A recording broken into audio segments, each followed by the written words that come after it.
This is a video on how to create services in the system. To create the services, we will go to the master, then we will go to the service, and in the service, we can give the details here. I'm going to give premium service. So I'm going to give a code for it.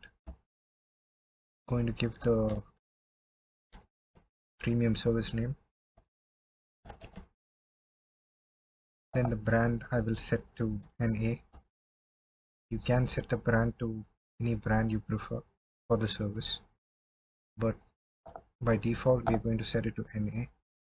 Leave the vehicle type in select. Give the cost price as 0.00. Since it's a service, it will not be having a cost.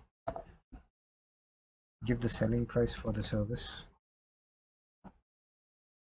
Select the department for it, say mechanical. So the revenue account name will change to mechanical depending on the account set for the department in the department master. Set the VAT rated to exempt or standard. By default it is in standard.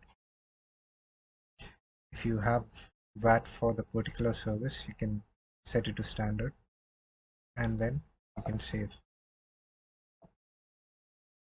Once you save, you have your service saved here at the end. And that's how you create the service in the system. Thank you.